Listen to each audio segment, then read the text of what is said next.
Hi, good evening. My name is Chi Wang, and this is my PowerPoint for the MBA 570 final project. So the project that I have chosen to do for our class is to form a dental clinic. My dental clinic's name is called Premier Dental Care S Corporation. The reason why I've chosen a dental clinic is because of the need that I see, especially here in Tennessee. Oral health care substantially impacts overall health. The mouth is the very entryway to our body, and so therefore the health of our mouth is linked to many other conditions, such as cardiovascular disease, pregnancy complications, birth complications, pneumonia, diabetes, osteoporosis, Alzheimer's disease, as well as other disorders. Unfortunately, despite knowing the importance of having good oral health care, the CDC found that in 2015, only about 43% of the US population has had a dental visit, and some minority groups, as well as certain areas of the US, has even less access to dental care. And unfortunately, Tennessee is one of the states. And so for Premier Dental Care, our vision is that we want to change lives by one smile at a time. And our mission statement is to provide comprehensive and patient-centered dental care with a focus on oral and overall health in the community. The reason why we have chosen Knoxville, Tennessee, is, as we have mentioned earlier, due to the need that we see here. In addition to the need, it's also there are other advantages to Knoxville. According to the Knoxville County Planning Office, they're projecting the region-wide population to reach as high as 1.3 million by 2070, and more than half of the region's growth would be in Knox County. And so Knoxville is a vibrant city with substantial growth opportunities. And the other advantage that Knoxville has is that it already has a very robust healthcare infrastructure. So our clinicians would be able to work with other healthcare providers. Some hospitals that we have here in Knoxville include Convent, University of Tennessee, Tenovia, Blunt Memorial Medical Systems, as well as the Lincoln Memorial University. And so, due to these growth patterns that we see here in Knoxville, as well as the existing healthcare infrastructure, we believe that Knoxville would really serve as an ideal location for the entry point of our first clinic. All right, in terms of accounting, we would like to do accrual accounting because we believe that it is a more accurate reflection of the clinic's financial performance because we're able to match revenues with the expenses incurred to the different specialists at different departments. And so the accrual accounting would be applied um, in the following methods. So the first method is the first way is the revenue recognition, in which upon completion of the dental treatment, such as a root canal, for instance, the clinic will recognize that generated revenue regardless of when the patient actually pays for his or her services. And this is especially important to a dental clinic because most of our patients have some form of dental insurance. And so, and it takes time for dental insurance companies to actually pay the clinic for the patient services.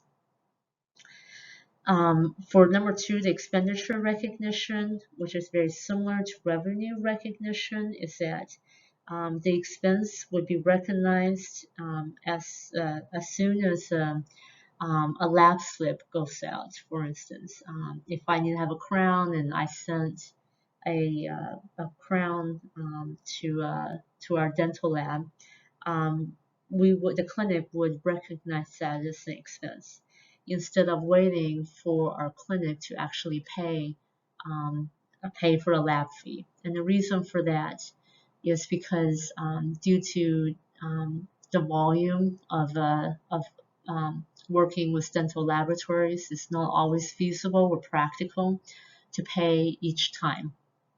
And so most dental clinic has a system with the dental laboratories, meaning that we pay once a month or once a quarter, just to make the accounting a little bit easier for all parties.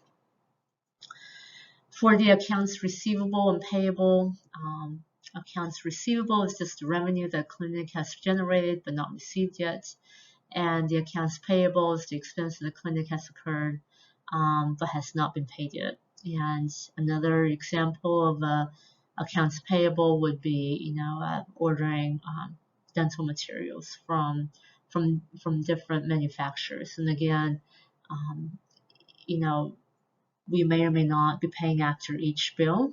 Instead, we might be paying it on a monthly basis. Accruals for unpaid services and expenses, and this is when the clinic generates revenue by providing a service for which payment has been received by the end of the accounting period or the end of the month.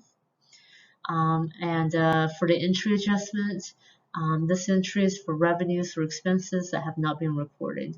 Examples of this would be salaries for our provider, or the yearly tax for the property or business, or even the Social Security tax for the personnel.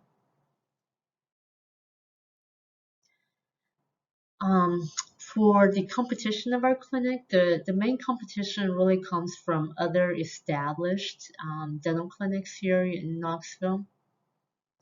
However, as mentioned earlier, healthcare in Knoxville is actually about 8% lower than the national average. And so again, we definitely see that there is definitely a lot of room for growth here. There are currently 126 general dental practices and 60 specialty practices.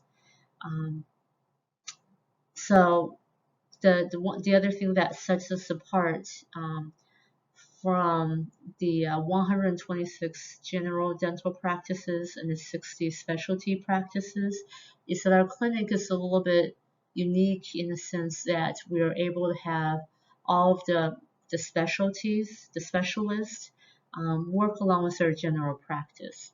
And so it really is a clinic that we can handle from the simplest cases to the most complex cases without having to refer patients to outside of our dental clinic. So so let's talk about our dental clinic a little bit more in detail. So Premier Dental Clinic was created with the goal of having the most efficient and welcoming environment to provide dental care for our patients. And because of the specialists here, such as the general dentist, the orthodontist, the periodontist, the pediatric dentist, and the oral surgeons, we really need to have a huge building. And so consequently, our dental clinic has a treatment area of 14,375 square feet just to accommodate all the different specialists. When the patient walks in, to the clinic, they're immediately greeted by the reception area. The front desk would then be able to assist the patient with checking them in, as well as taking up paperwork and directing the patient to where their provider would be located at. Because it is such a big clinic, we organized the patient treatment rooms in a logical and efficient manner. So, for instance, the pediatric treatment room is the room that's furthest away from the rest of the treatment rooms, just because we want to, our decoration is going to be different for adult populations versus pediatric population. And so adjoining the pediatric room, we're going to have our orthodontist room, just because the patient demographics are probably going to be the most similar. And our acute care room is the room that's going to be the closest to the entrance. That way, it's the easiest and the fastest way to see a patient if they're in pain or if they have a dental emergency. Each treatment room has plenty of space for dental equipment and storage, just to increase the efficiency for the provider. The sterilization area is also centrally located for efficiency, as all of our treatment rooms would need to have clean sterile instruments. We also have a technology in the X-ray room where we house our CBCT rooms that our oral surgeons and endodontists uses. Each operating room also has a conventional X-ray unit, just to increase the flow of the workforce. We also have patient consultation rooms, which is a private area for to go over cases with patients, as well as over different treatment plans. The rooms are equipped with X-ray machines, monitors, just to make it easier to show patients of the treatments, and to show patients what they need or what they don't need. I think the most important thing is that we have planned out that our emergency exit planning is planned accordingly, just in case that if there is a dental emergency, we will be able to evacuate the patient quickly when necessary. So for our inventory management, we believe that effective management of inventory is essential to the success of a dental clinic. It is for our financial health, it is so important to decrease waste, as well as to ensure that a clinic is adequately stocked for all of our dental treatments. And so we have one designated dental assistant who oversees all of the inventory, and all of this inventory is checked on a weekly basis. All of our inventory is also organized by function. Example would be that our PPE, our personal and protective equipment, are grouped separately from, for instance, our dental restorative materials like composites or amalgams or glass ionomers, etc. We also have a policy of first in, first out, just to decrease waste. From COVID-19, what I think all of us have learned is supply chain issues, and consequently, we still see some areas of supply chain issues. And so it really taught us the importance of diversifying our suppliers, as well as having a great relationship with all our suppliers, just to decrease the risk of running out of dental supplies. We also have a budget planning that occurs semi-annually, just to discuss the cost of our supplies, and also discuss the possibility of switching out different products based on any new products or any literature reviews that we might have. All right, so that was it for our inventory management. Let's talk about our leadership style. For our leadership style, we want to do, or we are utilizing the functional organizational structure. And this is where we group employees into different job settings based on their areas of expertise. We chose this method because we have so many specialists here that if we are able to group them based on their specialty, it would allow our clinic to be a lot more efficient, and then will ultimately enhance patient care. The disadvantage of this type of organization is that it does increase the risk of segmentation, and so we pay really close attention to communication between all the departments just to ensure that we have unity of the clinic. And we do this by having regular team meetings and training just to ensure that we have a smooth overall flow across all the different groups. So for a leadership organization, we kind of broke it down based on different categories. So the first one is the clinic director or the owners, and this is where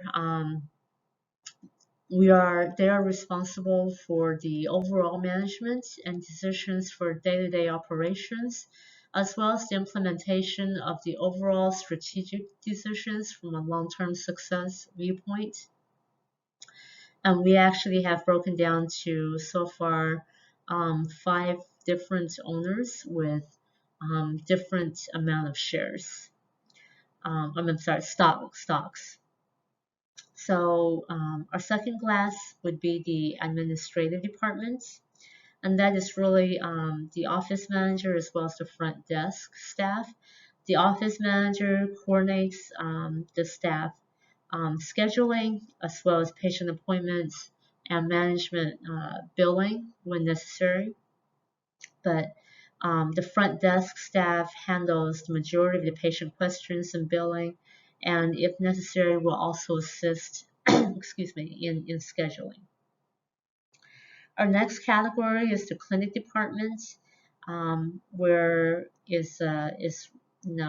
where it's really where it really consists of the dentist, who is ultimately responsible for taking care of the patient, and as well as treatment planning. The dental hygienist is another key member of this department, and their job is to for cleanings as well as patient education. And the dental assistant's job is to assist the dentist or hygienist with different dental procedures, sterilization of different equipment, as well as to prepare and to break down treatment rooms. And our final classification is the support staff, which includes our billing and insurance staff, and they manage patient billing and insurance claims if there was an issue that might come up. And then the other part of support staff is the medical record staff, and they're responsible for maintaining all the patient records and documents.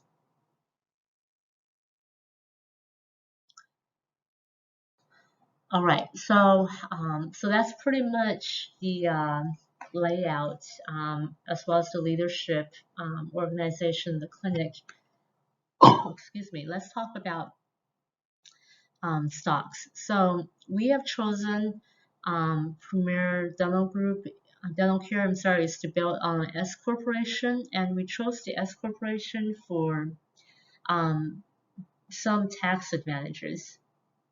And so currently we have 5 shareholders who are all individuals with no business or financial relationships to other corporations. The clinic currently has about 500,000 shares issued and 100,000 shares of outstanding stock. Since we only have one class of stock, all of the 100,000 shares of outstanding stock would have the same rights and privileges as the stocks have already been issued. With regards to the ownership structure, the shareholders in the S corporation are all owners of the company and have voting rights in all major business and financial decisions. The number of shares held by everyone determines the ownership percentage and hence the rights in the company.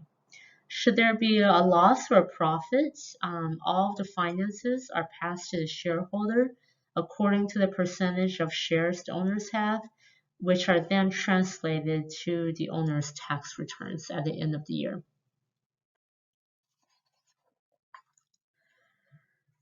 So one thing for our clinic to ensure success is that we really have to know what the trends are for dentistry. According to Grand Avenue Research, currently the global dental service market size is valued to be at $432.2 billion in 2022, and is expected to grow at a compound annual growth rate of 4.5% from 2023 to 2030. Key factors leading to this growth is really due to the increased awareness of the importance of dental health, the increased cases of dental pathology, especially in periodontal disease in patients, the technological development in dentistry as well. We really have seen a huge demand for cosmetic as well as laser dentistry. Sleep apnea is also a really hot field right now that we see a huge number of dentists being trained in that. And also due to COVID, we also have what we call teledentistry, in which patients can get dental advice remotely, in which they can do like a virtual consultation instead of doing the traditional consultation, which they have to be physically present. In terms of our challenges that we see, the main challenge that we have here are really our finances. The main challenge that we have is really because we are a new clinic since we just became established in the beginning of this year. It really takes a lot of time to attract and to recruit new patients, as well as to build relationships with other healthcare providers. And so we are having a huge expense on advertisement. We hope that that within 5 years we will be able to cut our cost in advertising by 50%, because our patient pool will hopefully increase and more patients will know about us through word of mouth as we become more established in the community.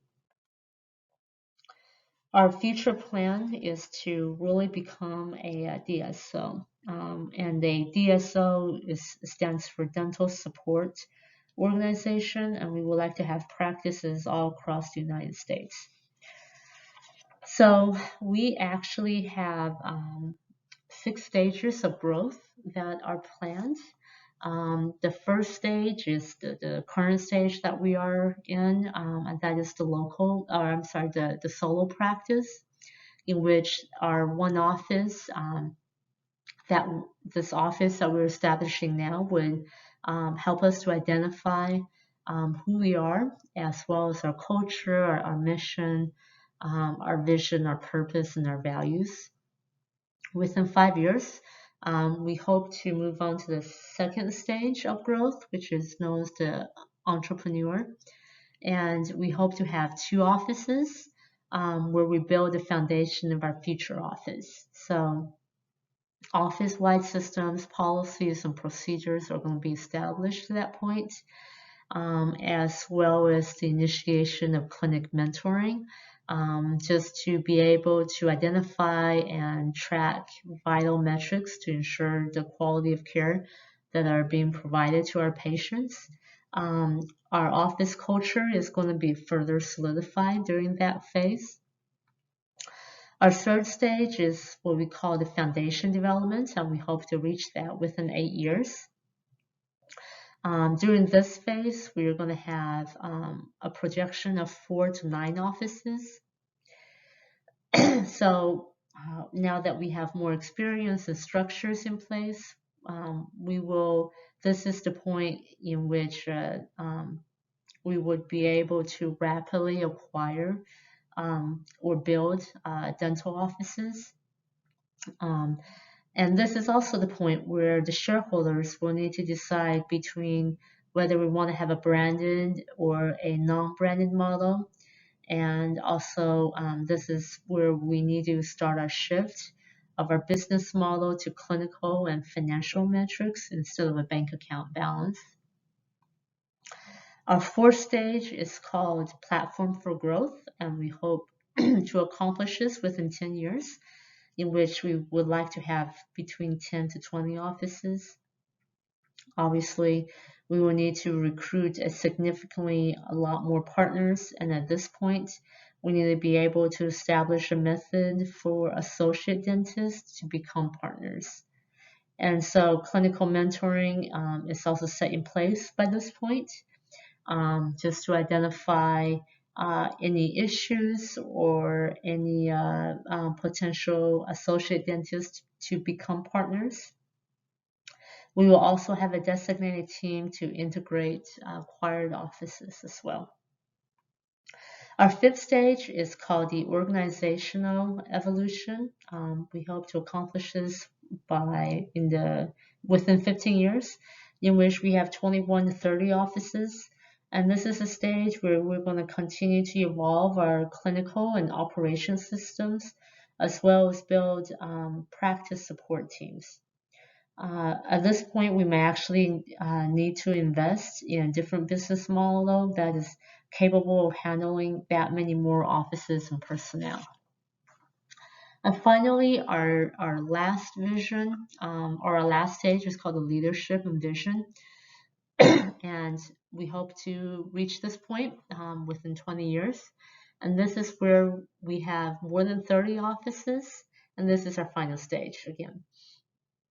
We continue to build our executive team, as well as probably be bringing in third parties like IT, legal, compliance, and other departments into our system. And this is the point where the addition of new offices will have the least impact on the finances of our organization. So, and this is something that we have kind of already alluded to, was the shifts in dentistry. Since dentistry is constantly changing and is changing so rapidly due to advancements in technology and dental materials, we really need to be able to be responsive to any type of shifts. As we can see, patient demographics, culture are constantly changing. Example of this is the newer generations tend to be a lot more environmentally cognizant. And so we do our part with the environmental sustainability by decreasing as much waste as we can, and seeking out dental companies, manufacturers also focus on being environmentally friendly. For instance, what we can do to contribute is to have only electronic records instead of paper records, just to decrease the amount of paper waste. And also, we will be cognizant of the dental instruments that we'll be using.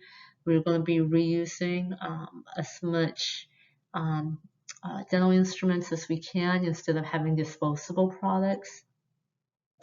And even in our building design, we strive to be able to incorporate energy efficient design, natural lighting, and use sustainable building materials, just to be more cognizant of the environment.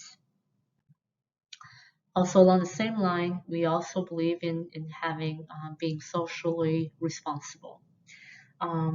We believe at the Premier Dental Care that our biggest social responsibility is to provide care and to give back to our community. We encourage our doctors and staff to serve the community while still earning full pay. So our policy is up to 10% of our monthly salary can be used for our dental staff when they volunteer for different organizations in our community, whether that is in healthcare or helping out in the local animal shelter or um, even serving meals for the homeless. And in addition to encouraging our staff, our clinic will also partner with nonprofit organizations such as Give Kids a Smile and Remote Access Medical, in which we provide free dental care to patients who are not able to afford dental care. And we hope to do this between 3 to 4 times a year.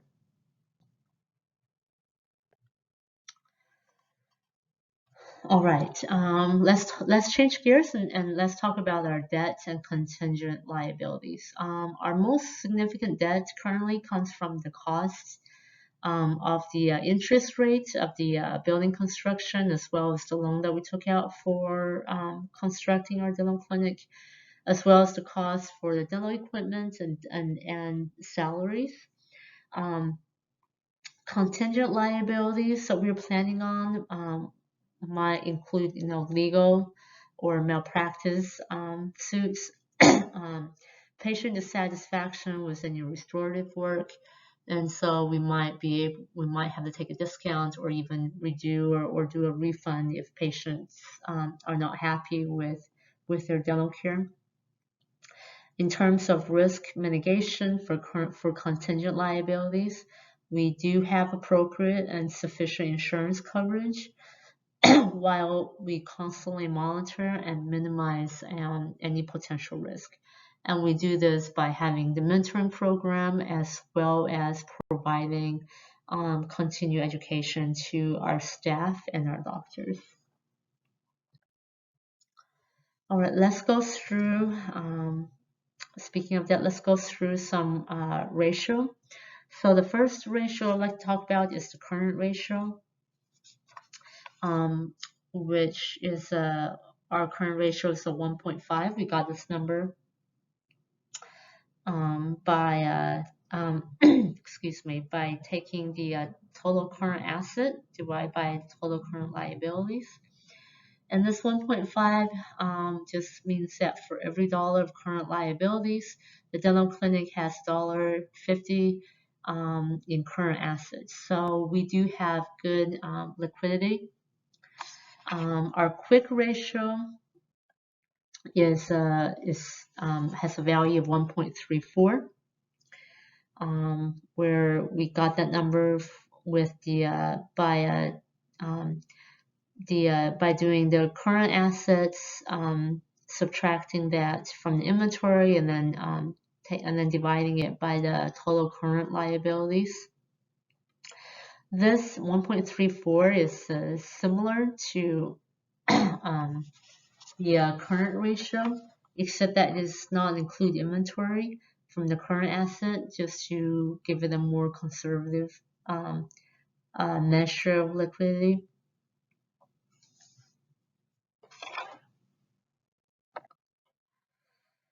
All right, our return of investments we have at 12.72%. We got that number by taking our net profit divided by our investment cost. This 12.72% is a measure of a clinic's profitability that is relative to our total investment cost. Many investors consider that a good ROI is considered to be 10.5% or greater. And so from that standpoint, I think that we're doing pretty well on our ROI. All right, another value that I would like to discuss is the gross margin. And our gross margin we have calculated to be 47.24%. This gross margin is significantly below the average overhead of 60 to 70% for a typical dental clinic. And again, we hope to be able to keep our overhead of around 30% would be our goal within 5 years of becoming established. Earnings per share, we have calculated to be $6.36, meaning that each share of the stock is equivalent to about $6.36 in savings. For more detailed reports on our finances, please refer to the Microsoft Word version of the report.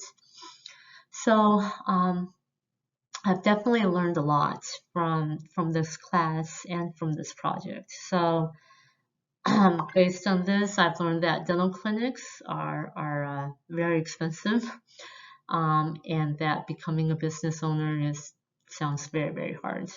Based on all the readings that I have done and all the research, it definitely sounds like becoming a business owner is just takes a different mindset and a different skill set.